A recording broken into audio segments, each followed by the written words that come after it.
আজকে চলে এসেছিলাম একটা অন্নপ্রাশন বাড়িতে। এবার চলে যাই খাওয়া দাওয়ার মেনুতে। শুরুতেই দিয়ে গেছে গরম গরম ভেজিটেবিল চপ আর সঙ্গে কাসুন্দির সস। এবার ভেঙে দেখলাম গরম একদম, খেয়ে দেখছি বেশ ভালোই খেতে হয়েছে, খারাপ হয়নি। তারপরে দিয়ে গেছে ভাত, ডাল আর সঙ্গে গরম গরম বেগুনি।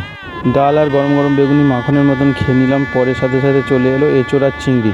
এঁচোড় চিংড়িটা একটু ঝাল ঝাল কষা কষা হয়েছিল, খেতে খুব ভালো হয়েছিল। তারপরে চলে এলো পাবদা মাছ।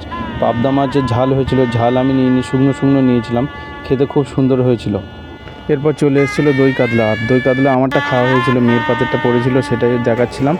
আর আমারটা ছিল আধ খাওয়া, সেই আধ খাওয়াটা এই রয়েছে, এই দেখাচ্ছি। মোটামুটি ভালো হয়েছিল দই কাতলা। আর তারপরে সঙ্গে সঙ্গে দিয়ে গেছিলো চাটনি পাঁপড়।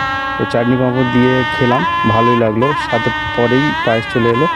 আর এই পায়েস আর রসগোল্লা আর সন্দেশ খেয়ে খাওয়া সম্পূর্ণ করলাম। আর শেষে ছিল একটা রিটার্ন গিফট, যেটা পেয়ে বাচ্চারা খুব খুশি হয়েছিল।